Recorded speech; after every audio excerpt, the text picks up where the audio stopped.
Hey all, Patrick here from Quarter Inch Off, and what I'm doing today is I need to do trim in my house. So what I'm making is, this is one I got from the store, right? It's a plinth block. So it goes at the bottom of a door frame, and then your door trim goes like this on top, and then your other base trim comes up to it here. So instead of buying a bunch of these, I decided to make them. So I got this 5/4 wood, which is a little bit thicker than this, that I'm going to route with this profile around. And I'm also making them a little bit taller. It gives me some room to play if I want to change the height at all in some of the rooms behind some of the doors, keep them consistent. It just gives me more room to play with. I want to make this as easy on myself as possible, so I'm cutting this board up. I need 30 of these, actually 36 of these. So I'm just going through and rough cutting all the blocks. And like I said, if I want to shrink the size, I will go down and shrink them. And the reason I got this wood the way I did is I also have the, go over here. There we go. Grab some trim.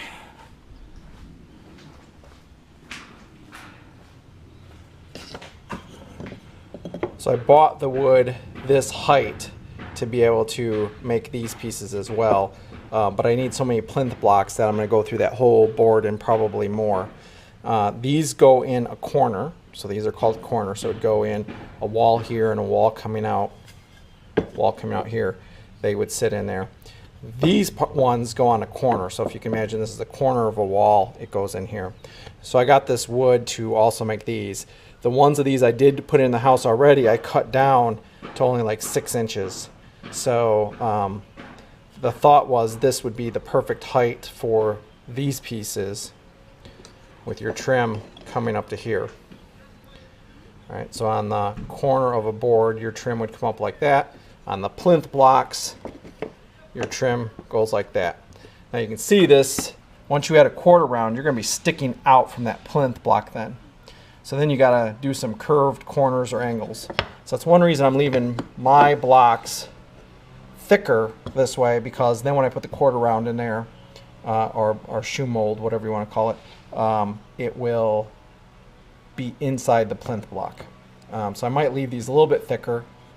You won't ever have one of these blocks next to your plinth block, so you won't be able to see that, but any of these pieces that I would make out of the same wood would be thicker like this. And I got router bits to make this profile on them. I got a router bit to duplicate this profile. Actually, one of these is the original one and one is mine. I can't tell which one looks prettier. That's mine because it's rough.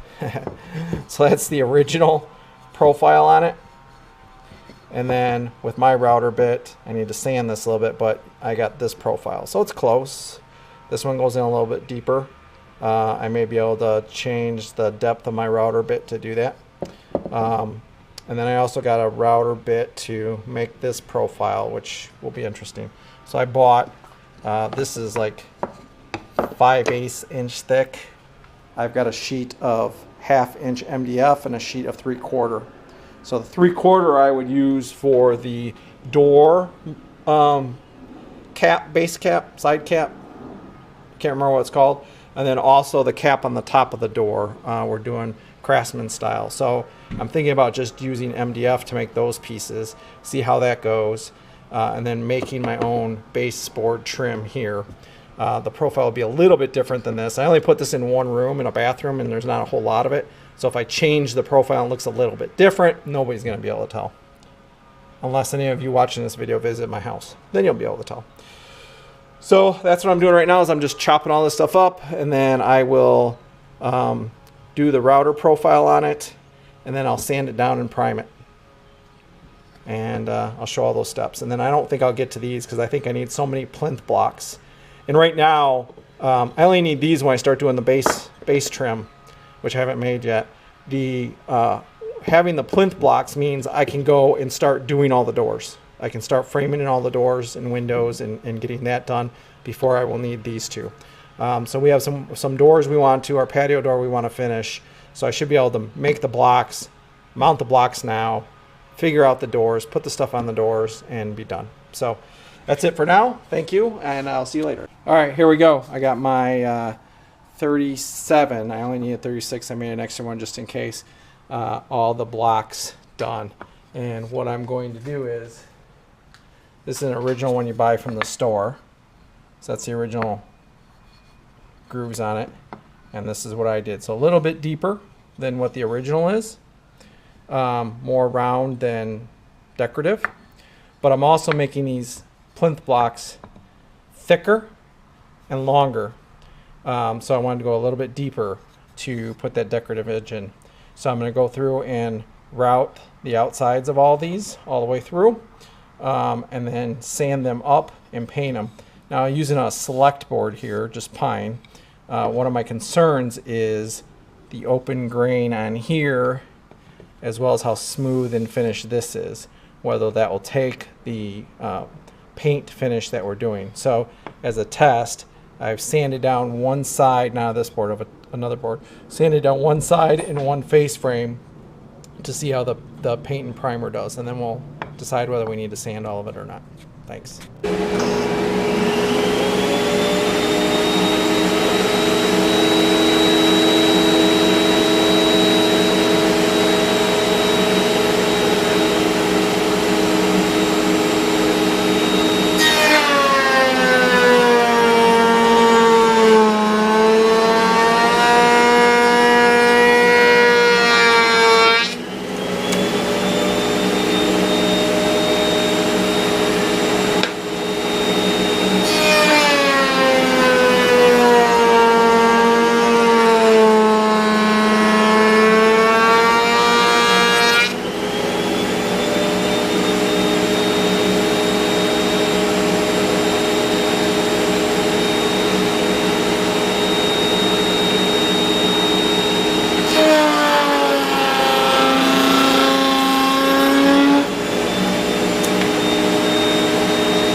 Okay, here we are. We got all the plinth blocks done.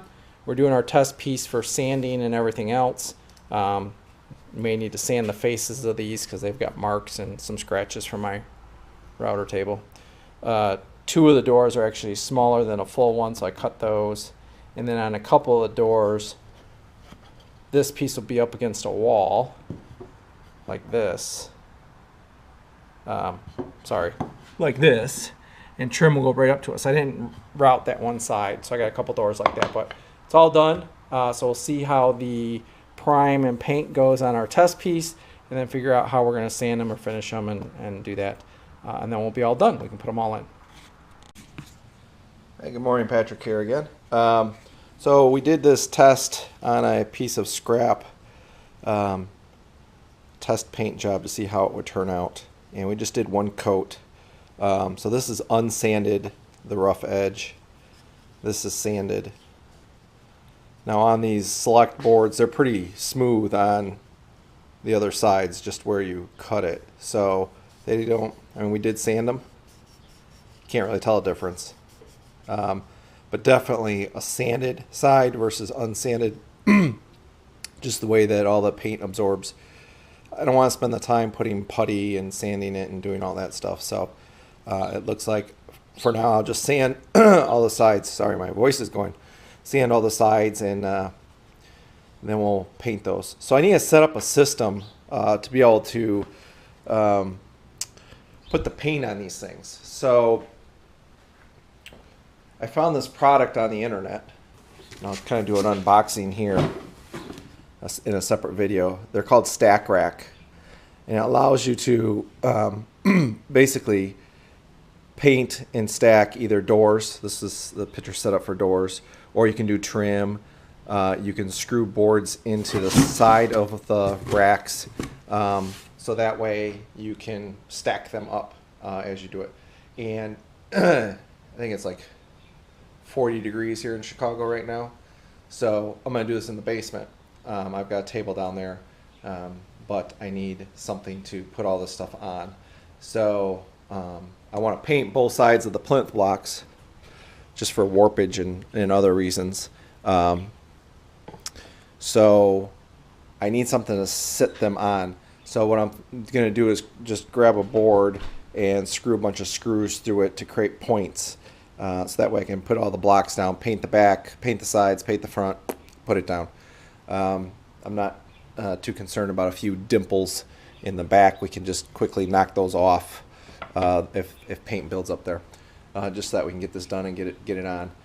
And then once we do the trim, we're going to run into the same issue. So I'll be investigating in the stack racks, doing some separate videos on those.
doing here is I'm screwing screws into a bottom of some scrap wood. And the purpose, other than poking my fingers,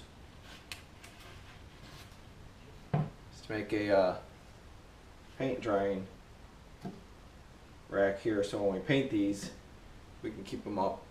So all I did was took a board, measured out kind of roughly where these can go, so I can get 1, 2, 3, 4, 5 times 3, so 15. I can get 15 of these per board. I got about 36 of these to go, and then I can use these later on for something else as well. Fairly easy rack, just time consuming to put all the screws in, and I keep poking my fingers when I do it. So there you have it, another piece of the plinth project. Okay, here we are. I got all the plinths set up on my nail boards here. Got some Dutch Boy paint semi-gloss to do the trim.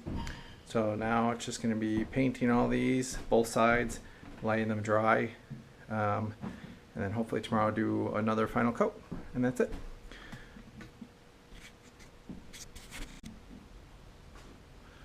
Okay, here we go. Got all the plinth blocks first coat on them. Not too bad. It's all drying now. I wasn't too worried about the bottoms or the drips yet, because I'm going to do a light sand on all this and get rid of the drips on the bottom and back so they sit flat. But for first coat, it's good. Let them dry and then sand them, take them outside, sand them, and then put another coat on. Okay, here we have it. Put that down. All our plinth blocks are done. As you can see, I upgraded the lighting in the basement to have more light down here, but all the plinth blocks are done. They've been painted and sanded several times. So the next step here is to, let's see if you can see it here, is the drip edges here on the bottoms and on the backs. We got to scrape off quite a bit of them.